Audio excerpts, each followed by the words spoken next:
दोस्तों हमारी आज की कहानी यकीनन आपके होश उड़ा कर रख देगी। एक चोर जो कि महिला के घर में अपनी जान बचाने के लिए कूदा था।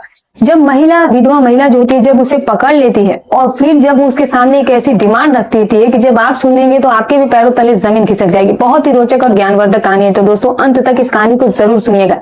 यकीन मानिए जब आप इस कहानी को सुनेंगे तो आपको एहसास होगा कि वाकई में कहानी जो थी वो बहुत दमदार थी। तो दोस्तों चलिए अब कहानी की शुरुआत करते हैं। रात के लगभग 12 साढ़े 12 बजे के आसपास एक व्यक्ति चोरी करने के नियत से एक बहुत बड़े घर में कूदता है और लगभग आधे से पौने घंटे के अंदर उस घर में वो अच्छा खासा माल भी पा लेता है, कुछ नकदी और कुछ जो है वो लगभग 2-3 लाख रुपए के जेवर। लेकिन जब वो निकलने की कोशिश करता है तभी उससे कुछ सामान जो है वो उसके हाथों से गिर जाता है और फिर घर के जो लोग होते हैं उनकी आंख खुल जाती है। आंख खुलने के बाद सभी लोग पूछने लगते हैं कि कैसी आवाज है। लोग जब घर में देखने का प्रयास करते हैं तभी खिड़की से एक व्यक्ति जो है उन्हें कूदता दिखाई देता है। जब वो व्यक्ति कूदता दिखाई देता है तो दोस्तों जो घर के लोग होते हैं वो चिल्लाना शुरू कर देते हैं, चोर चोर करके वो खूब जोर से चिल्लाने लगते हैं। और जब चिल्लाते हैं तो जो आसपास के लोग होते हैं, जो पड़ोसी होते हैं, वो लोग भी इकट्ठे हो जाते हैं। देखते हैं कि एक व्यक्ति जो कि लगभग 22-23 साल की उम्र का है और वो काफी तेजी से भाग रहा है। लोग उसका पीछा कर लेते हैं क्योंकि वो जंगली एरिया, पहाड़ी इलाका होता है और भागते भागते कुछ ही देर में देखते ही देखते वो जो व्यक्ति होता है वो नजरों से ओझल हो जाता है, वो नजरों से गायब हो जाता है। लोग उसे बहुत ज्यादा ढूंढने का प्रयास करते हैं, वो कहीं नहीं दिखा मिलता है। अब लगभग उस मोहल्ले में जितने भी लोग होते हैं वो सारे ही लोग इकट्ठे हो जाते हैं और इकट्ठे होने के बाद जो लोग होते हैं वो उसे बहुत ज्यादा ढूंढने का प्रयास करते हैं लेकिन वो मिल ही नहीं पाता है। और तभी एक बगल में घर होता है और घर के पीछे एक पेड़ होता है और उस पेड़ पर जो चोर होता है वो चढ़ जाता है और फिर चढ़ने के बाद वो घर की छत पर धम से जब वो कूदता है तो उस घर में एक विधवा महिला रह रही होती है जिसकी उम्र तकरीबन 32-34 साल के आसपास रही होगी। जब घम से उसे आवाज सुनाई देती है, चूंकि महिला भी जाग चुकी होती है, चोर चोर की आवाज से उसकी भी आंखें कहीं ना कहीं खुल हो थी। तो जब उसे आवाज सुनाई देती है तो उसे समझ नहीं आता है कि ये मेरे छत पर इतनी जोर से गिरा क्या। पहले तो महिला बहुत ज्यादा डर जाती है, फिर उसके बाद वो हिम्मत करके अपनी छत की तरफ जाने की वो कोशिश करती है। जब वो छत पर जाती है और देखती है कि एक व्यक्ति जो कि काफी नौजवान और हट्टा कट्टा है वो छत पर बैठा हुआ है और उसके हाथ में कुछ बोरी टाइप का है और उसमें कुछ सामान भी भरा हुआ है। वो महिला जैसे ही चिल्लाने की कोशिश करती है तभी वो जो व्यक्ति होता है वो उसका मुंह पकड़ लेता है और कहता है कि प्लीज आज मुझे बचा लो, उसके एवज में तुम जो कुछ भी कहोगी मैं वो सब करने के लिए तैयार हूँ। दोस्तों उसके बाद जो कुछ होता है वो आप कल्पना भी नहीं कर सकते हैं। बहुत ही रोचक कहानी होगी, बहुत ही शानदार वीडियो दोस्तों, और इस कहानी से आपको बहुत कुछ सीखने को भी मिलेगा।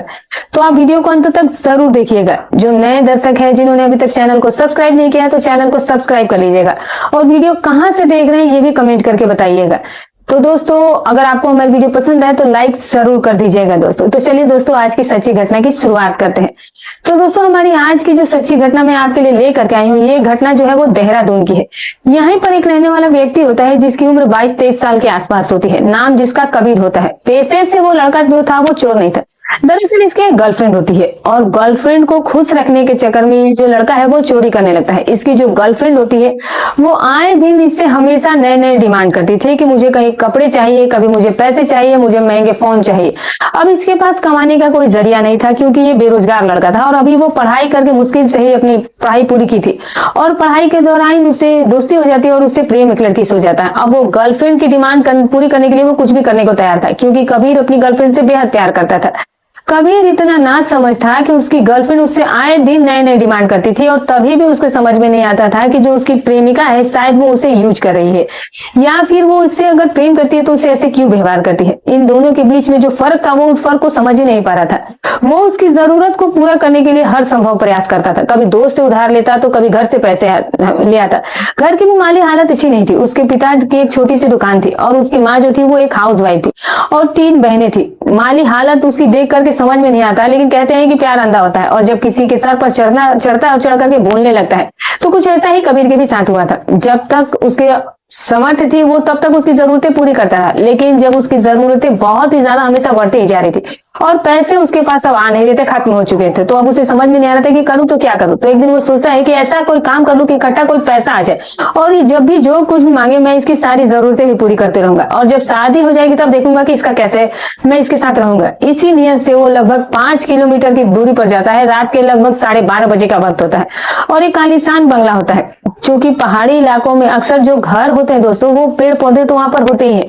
वो पहले तो दिन में ताक झांक करता है कि इस घर में घुसने का प्रयास किया जाए तो कैसे घुसा जाएगा। वो सारी लोकेशन दिन में लेकर के आता है और रात के 12:30 बजे के आसपास दोस्तों वो उस घर में कूद जाता है। और कूदने के बाद जो है वो उस घर में हाथ साफ कर देता है। उसे कुछ नकदी भी मिल जाती है और लगभग 2-3 लाख रुपए के आसपास इसे जेवर भी मिल जाती है। ये सारी चीजें देने के बाद, ये चोरी करने के बाद जैसे ही वो घर से निकल रहा होता है, तभी इसके कपड़े में एक बर्तन फंस जाता है, जो रास्ता था वहीं से वही निकलने का रास्ता होता है। जो किचन में रास्ता था वो वहीं पर कुछ सामान रखा हुआ था, और जब वो सामान गिर जाता है और धड़ाम से आवाज होती है, तो जो घर के लोग होते हैं उनकी आंखें खुल जाती है। सबको लगता है कि आखिर इतनी रात को घर में इतनी आवाज कौन कर रहा है। जो घर की महिलाएं थी वो देखने का प्रयास करती थी, चूंकि किचन में दूध रखा हुआ था तो उन्हें लगा कि बिल्ली ने दूध गिरा दिया होगा। तो वो जब आकर देखती है तो एक व्यक्ति बहुत ही तेजी रफ्तार से वो घर से भागता हुआ दिखाई देता है, और पीछे की तरफ जो है वो भागता हुआ दिखाई देता है। और जब वो आदमी को देखती है तो महिला को ये समझने में देर नहीं लगती है, और वो जोर जोर से चिल्लाना शुरू कर देती है, चोर चोर करके। अब जो उसका पति होता है वो भी उठ जाता है और घर के सारे ही लोग उठ जाते हैं। सभी लोग देख रहे हैं कि वो आदमी जो है वो खिड़की से कूद रहा है। इतनी देर में जोर जोर से सभी लोग चिल्लाने लगते हैं, चोर चोर करके। और तभी पूरे मोहल्ले के लोगों को भी नींद खुल जाती है और सारे ही लोग इकट्ठे हो जाते हैं। दोस्तों, चूंकि पहाड़ी इलाका तो था ही, फिर भी लाइट वगैरह तो जल ही रही थी। लोग जो है उसका पीछा कर देते हैं। लगभग 500 से 700 मीटर की दूरी के आसपास इसका वो लोग पीछा करते हुए जाते हैं, और तब तक ये जब ये लोग रोड पे आते हैं, तब तक लगभग 100-200 मीटर दूर वो भाग चुका होता है। इनके और जो गांव के लोग होते हैं, इनके बीच काफी ज्यादा डिस्टेंस हो जाती है, और ये भागता ही रहता है, भागता ही जाता है। और लगभग 1-2 किलोमीटर दूर जाने के बाद ये अचानक से बिल्कुल लापता हो जाता है। लोग उसे बहुत ज्यादा ढूंढने का भी प्रयास करते हैं, लेकिन वो कहीं दिखाई ही नहीं देता है। दरअसल ये जो व्यक्ति होता है, वहीं बगल में एक झाड़ी होता है, और वही झाड़ी में वो जाकर के छिप जाता है, और उसी के पीछे एक घर होता है, और घर के पीछे एक बहुत बड़ा पेड़ होता है। छिपने के बाद वो सीधा ही पेड़ पर चढ़ जाता है, और पेड़ पर चढ़ने के बाद जो घर होता है वो उस घर की छत पर धम से कूद जाता है। जब घर से कूदता है उस घर पर, यानी कि जब वो छत पर कूदता है, तो उस घर में जो एक महिला रह रही होती है, जो कि एक विधवा महिला थी, जिसकी उम्र लगभग 35 साल के आसपास रही होगी, वो घर पर अकेली होती है। दरअसल जो महिला थी, जिनका नाम जो था वो मेघना होता है, मेघना उस समय अपने घर पर अकेली थी। मेघना को लगा था कि शायद घर पर कोई कूदा है, उस वक्त उन्हें लगा कि चोरी है। पहले तो वो डर जाती है, लेकिन सोचती है कि अगर ऐसे आवाज लगा दूंगी अचानक तो कोई चोर ना होगी, कोई और हो, तो बाद में लोग मेरी ही बेइज्जती करेंगे कि बेफालतू में चिल्ला रही थी। तो वो किसी तरीके से अपने छत पर जाने का प्रयास करती है, हाथ में डंडा लेती है और वो छत पर जाने की कोशिश कर रही थी। धीरे धीरे करके वो छत पर जाती है तो देखती है कि एक 23-24 साल के आसपास की उम्र का लड़का, उसके हाथ में एक बोरी टाइप की है, और वो जो है छत की जो ऊपर दीवारें बनी होती है उसी में वो चिपका हुआ एकदम से बैठा हुआ था। जब वो उसको देखती है तो वो खूब जोर से जैसे ही चिल्लाने का प्रयास करती है, वो लड़का उठ करके उसका मुंह पकड़ लेता है और कहता है कि मैं आपके आगे हाथ जोड़ा हूँ, आज आप मुझे किसी भी तरीके से बचा लिए, और उसके एवज में आप जो कहेंगे मैं वो करने के लिए तैयार हूँ। वो जो महिला होती है पहले तो बिल्कुल ही घबरा जाती है कि इस स्थिति में वो करे तो क्या करे। उसके पास कोई भी चॉइस नहीं था, और जो उसका चोर का हाथ था वो उसके मुंह पर था, तो वो भी बेबस थी, ना चाहते हुए भी वो ना नहीं बोल पा रही थी, और उसे समझ में कुछ नहीं आ रहा था। और जो लड़का होता है वो मेघना को लेकर के सीढ़ी के सहारे नीचे कमरे में आ जाता है। नीचे सोफा रखा रहता है, उसी सोफे पर आकर बैठ जाता है और कहता है कि मैं आपके आगे हाथ जोड़ा हूँ, मेरा मकसद आपको परेशान करना नहीं है, बस मैं मजबूरी का मारा हूँ, जो कुछ भी मैं कर रहा हूँ वो मैं मजबूरी में कर रहा हूँ, मेरी कुछ ऐसी तकलीफ है, मैं कोई खानदानी चोर नहीं हूँ, नहीं मेरा ये पेशा है। जब ये सारी बात चोर मेघना को बताता है तो एक बार जो मेघना का दिल होता है वो भी पसीज जाता है। मेघना जानने का प्रयास करती है कि आखिर ये ऐसा काम क्यों कर रहा है, तो वो बताता है कि दरअसल मैं बहुत गरीब परिवार से हूँ, मेरी 3 बहनें हैं और मेरे पिता की एक छोटी सी दुकान है, और मेरी एक गर्लफ्रेंड है जिससे मैं बहुत ज्यादा मोहब्बत करता हूँ, और जो मेरी गर्लफ्रेंड है वो भी मुझसे बहुत ज्यादा प्यार करती है, और जो उसकी डिमांड है आए दिन वो मेरे से कुछ भी मांगती है, तो मेरे पास इतने पैसे नहीं रहते कि मैं उसके लिए कुछ खरीद के ला करके दे सकूं। नौकरी का भी बहुत प्रयास कर रहा हूँ, अभी जल्दी में ही मैंने पढ़ाई हाल ही में खत्म की है, और नौकरी जो मेरी है वो 8-10 हजार की, उसमें अपना खर्च उठाऊं, घर का खर्च उठाऊं या फिर गर्लफ्रेंड का खर्च उठाऊं, ये समझ में नहीं आ रहा। तो मैंने ये प्लान बनाया कि चलो कहीं एक रात चोरी कर लेते हैं, कुछ पैसे मिल जाएंगे तो फिर गर्लफ्रेंड का जो भी है वो भी उसकी शौक पूरी हो जाएगी, और साथ ही साथ मेरे घर की जो माली हालत है उसमें भी कुछ मैं सहयोग कर दूंगा, और अपनी जो दुकान है पिताजी की उसको भी बड़ा कर लूंगा, और फिर उसके बाद मैं ईमानदारी की रोटी कमाऊंगा। मेघना जब ये सारी बात सुनती है, लेकिन फिर भी उसे चोर की बातों पर यकीन नहीं होता है, क्योंकि चोर तो चोरी होता है, वो कितना ही ईमानदार क्यों ना हो। मेघना कहती है कि तुम मुझे बेवकूफ बनाना बंद करो। दरअसल मेघना जो होती है दोस्तों, उनके पति की एक लंबी बीमारी की वजह से निधन हो गया था। मेघना के घर वाले जो होते हैं वो उनको शादी के लिए काफी ज्यादा प्रेशर भी बनाए थे कि तुम्हें दूसरी शादी कर लेनी चाहिए, लेकिन मेघना कहती है कि नहीं, मुझे शादी नहीं करना। अगर ईश्वर ने मेरी किस्मत में यही लिखा था, अकेले ही रहना लिखा था, तो जितना दिन साथ था उतना दिन मैंने अपने पति के साथ बिता लिया, और अब हम जब बिछड़ गए हैं तो फिर मैं अब किसी और की नहीं हो सकती, और अब मैं पति के सिवा जिसके भी साथ मैं यहाँ पर साथ फिर लेकर आई हूँ, मैं और किसी के साथ दोबारा ये सब नहीं करूंगी। इस सदमे को लेकर के मेघना जो है वो अकेली रहने लगती है। मेघना एक कंपनी में काम किया करती थी, 15-18 हजार रुपए के आसपास उसकी सैलरी होती है। वो अपने खर्च भर के कमा लिया करती थी, उसे कहीं से कोई दिक्कत नहीं था। उसे छोटा सा एक भाई घर था और वो अपने घर में अकेले ही रहती थी, उसे किसी प्रकार की कोई दिक्कत नहीं थी। और वो भी एक मॉडर्न महिला थी, पढ़ी लिखी महिला थी, क्योंकि वो समाज में जो सारी चीजें हो रही थी वो उन चीजों से अनजान नहीं थी। वो सारी जानकारी उसको होती थी। जब भी उसका कभी मन करता तो उसका जो टाइम पास हुआ करता था वो कहीं ना कहीं से कर लिया करती थी। चोर मेघना को सारी कहानी बताने लगा तो मेघना कहती है कि मुझसे तुम 420 कर रहे हो, आखिर तुम चोर हो ही, मैं कैसे विश्वास करूं तुम चोर नहीं हो। तो चोर कहता है कि मेरे पास एक रास्ता है, अगर तुम मेरे पर विश्वास करना चाहो। तो मेघना कहती है कि बताओ क्या रास्ता है। तो वो कहता है कि मेरे पास जो कुछ है, अगर तुम चाहो तो वो सब कुछ ले सकती हो, इसका आधा मुझे दे दो, बाकी सब तुम ले लो। मेघना जब ये बात सुनती है तो एक बार जो है उसे कुछ अच्छा सा महसूस होता है। वो सोचती है कि कोई भी चोर होगा तो कोई ऐसा प्रस्ताव नहीं रखेगा कि आप चाहो तो मेरे लुटे हुए माल से आधा ले लो। तो मेघना कहती है कि ठीक है। मेघना कहती है कि एक बात बताओ कि तुम्हारी गर्लफ्रेंड कैसी है और तुमने कैसी गर्लफ्रेंड पाल के रखी है कि जो तुम्हें चोरी करने पर मजबूर कर रही है और तुमसे इतनी डिमांड करती है। अरे कम से कम तुम इतने पढ़े लिखे हो और इतनी बुद्धिमान तो तुम हो ही कि वो तुम्हें आए दिन जब तुम्हारे से शौक पूरे कराने के लिए कहती है तो तुम्हें समझना चाहिए कि मेरी आमदनी कम है और उसके खर्चे ज्यादा है। तो ऐसे लोगों के साथ रिश्ता रखने से क्या फायदा, उससे तो अच्छा तुम उसे ब्रेकअप करके कोई दूसरी गर्लफ्रेंड बना लो। तो वो कहता है कि कोई दूसरी पटी नहीं है, मैंने बहुत प्रयास किया और मैं बिना गर्लफ्रेंड के रह नहीं पाता हूँ, मेरी सबसे बड़ी यही समस्या है। मेघना उसकी बात को आगे बढ़ाने लगती है, कहती है कि ऐसी क्या उसके अंदर चीज है जो कि तुम्हें उसकी आदत सी लगी है। वो सारी बात अब धीरे धीरे खुल करके बताने लगता है। कहता है कि हम लोग दोनों एक दूसरे से प्यार करते हैं और साथ ही साथ हम दोनों के बीच में रिश्ते भी बने, यानी कि वो मुझसे बहुत खुश है और मैं उससे बहुत खुश हूँ। मैं जैसा वो चाहता हूँ वो मेरे साथ वैसा ही करती है और जैसा वो चाहती है मैं वैसा करता हूँ। इसी वजह से हम दोनों के बीच में एक ऐसा लगाव हो गया है कि ना वो मेरे बिना रह पाती है और ना मैं उसके बिना रह पाता हूँ। जब दोस्तों ये बात मेघना सुनती है तो मेघना का जो मन होता है वो मचलने लगता है, क्योंकि उम्र ही उसकी ऐसी थी और ऊपर से वो एक विधवा महिला थी। और कोई भी हो, मन तो जो है वो कहीं ना कहीं कभी ना कभी जो है इस तरह से मन इसका करने ही लगा था और मन जो था वो मेघना का बहकने लगता है। अब मेघना कहती है कि अच्छा तुम ऐसा क्या करते हो कि तुम्हारी गर्लफ्रेंड के साथ कि वो तुम्हारे बिना रह नहीं पाती और तुम उसके बिना नहीं रह पाते हो। तो जो चोर होता है वो कहता है कि अब मैं क्या बताऊं आपसे, वो सारी चीजें तो मैं नहीं शेयर कर सकता, अगर आप चाहो तो मैं आपको वो ट्रिक बता सकता हूँ। मेघना जब ट्रिक की बात सुनती है तो उसका मन थोड़ा और बहक जाता है। वो कहती है कि ठीक है बता। फिर थोड़ी देर तुम मुझे सोचने का अवसर दो। मेघना थोड़ी देर के लिए बैठ जाती है और किचन में जाकर के पानी पीती है और उसके लिए वो एक गिलास पानी लाती है, दोनों पानी पीते हैं। वो कहती है कि ठीक है बताओ कैसे करते हो, मुझे थोड़ा बताओ। दोस्तों अब जो चोर था वो अभी तक तो चोर था, वो अब कुछ और हो गया था। अब मेघना उसे अपने बेडरूम में ले जाती है और बेडरूम में ले जाने के बाद दोस्तों दोनों के बीच में कुछ ऐसा होने लगता है जो कि आप कल्पना कर सकते हैं दोस्तों कि क्या होने वाला था और क्या हुआ होगा।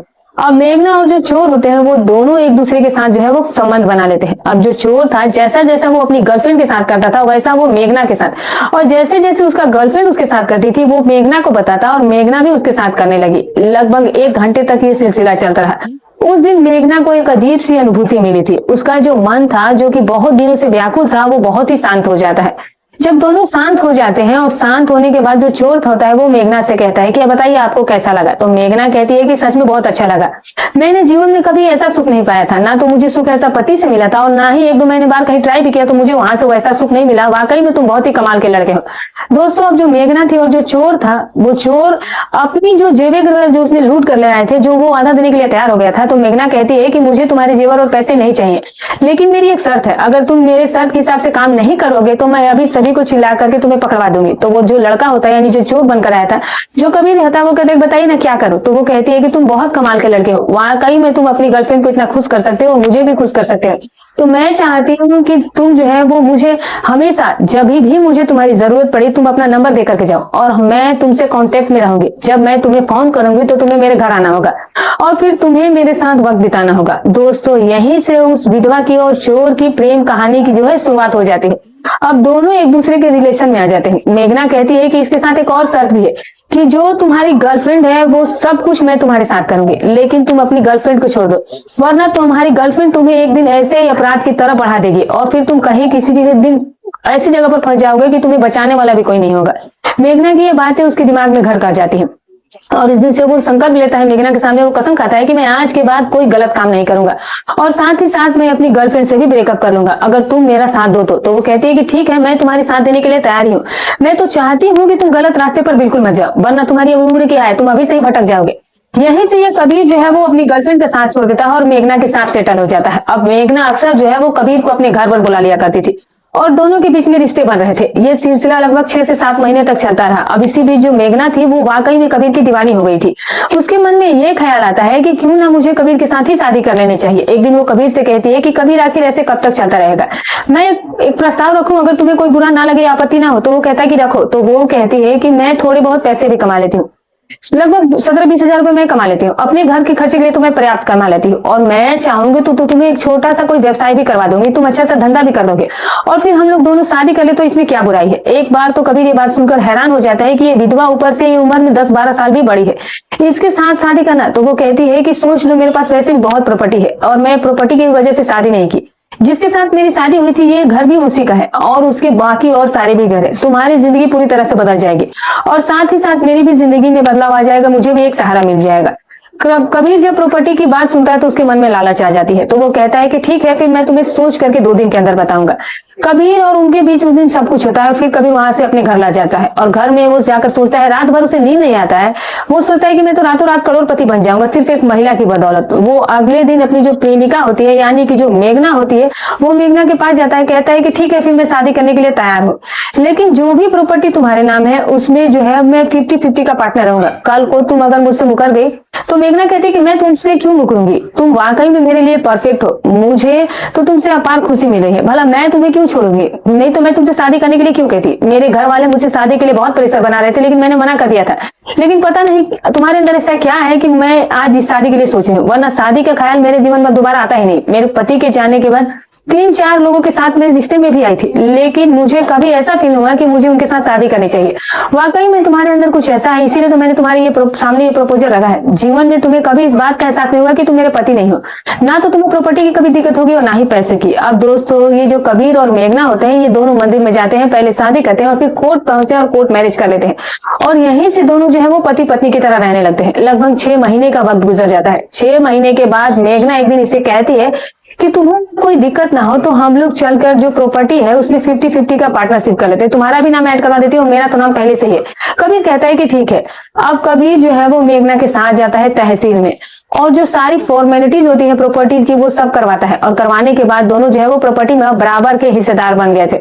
और दोस्तों, यहीं से मेघना की जिंदगी बदल जाती है, और वो जो लड़का होता है कबीर, जो कि चोरी करने की नीयत से घर में घुसा था और जान बचाने के लिए वो उसके घर में कूदा था, उसी महिला की वजह से कबीर की पूरी जिंदगी बदल कर रह गई थी। दोस्तों, ऐसे बहुत सारे लोग हैं, लेकिन समाज में बहुत ऐसे कम लोग मिलते हैं, हजारों लाखों में एक मिलते हैं, जिसने कबीर की जिंदगी को यू टर्न दे दिया था और उसकी जिंदगी को खुशहाल बनाकर रख दिया था। शायद कबीर को कभी एहसास नहीं हुआ होगा कि मैं जिंदगी में कभी इतनी बड़ी जल्दी इतनी प्रॉपर्टी का मालिक बन जाऊंगा। वो तो बस अपनी जिंदगी गुजारने के लिए, अपनी गर्लफ्रेंड की जरूरत को पूरा करने के लिए ये सब चोरियां कर रहा था। तो दोस्तों, ये रही कहानी। दोस्तों, हमारी कहानी सुनाने का उद्देश्य किसी की भावनाओं को ठेस पहुंचाना नहीं है, ना ही किसी के दिल को आहत करना है। तो अगर आपको वीडियो अच्छी लगी हो तो लाइक कर सब्सक्राइब जरूर कर दीजिएगा। तो चलिए दोस्तों, फिर मिलेंगे कल एक और नई सच्ची अच्छी रोचक कहानी के साथ। तब तक अपना और अपने परिवार का ख्याल रखें।